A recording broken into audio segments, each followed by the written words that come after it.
வணக்கம். உண்மை செய்திகளுக்கு உங்களை வரவேற்கிறோம். விவசாயிகள் பிரச்சினைக்கு முழுமையான தீர்வு காணப்படும் எனவும் தாமிரபரணி நதி பாதுகாப்பிற்கு முக்கியத்துவம் அளிக்கப்படும் எனவும் நெல்லை மாவட்ட 225வது புதிய கலெக்டராக பொறுப்பேற்ற ஆனந்த் மோகன் கூறினார்.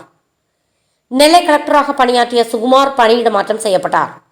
இதையடுத்து புதிய கலெக்டராக குடிநீர் வழங்கல் துறையில் இணை செயலாளராக பணியாற்றிய ஆனந்த் மோகன் நெல்லை கலெக்டராக நியமிக்கப்பட்டார். இதையடுத்து நெல்லை மாவட்டத்தின் 225வது கலெக்டராக ஆனந்த் மோகன் பதவியேற்றுக் கொண்டார். பதவியேற்புக்கு முன்னதாக நெல்லையப்பர் கோயிலில் ஆனந்த் மோகன் சுவாமி தரிசனம் செய்தார். புதிய கலெக்டருக்கு டிஆர்ஓ துரை மற்றும் அதிகாரிகள் வாழ்த்து தெரிவித்தனர். தொடர்ந்து கலெக்டர் ஆனந்த் மோகன் நிருபர்களிடம் கூறியதாவது: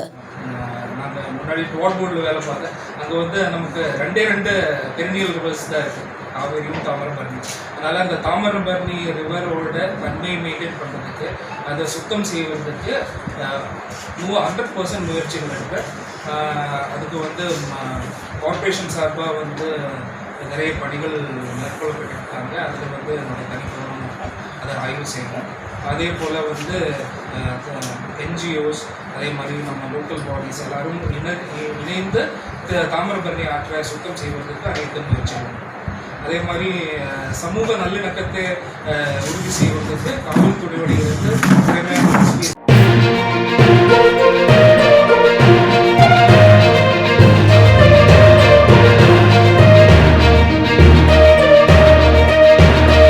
தேங்க்ஸ் ஃபார் வாட்சிங் உண்மை செய்திகள்.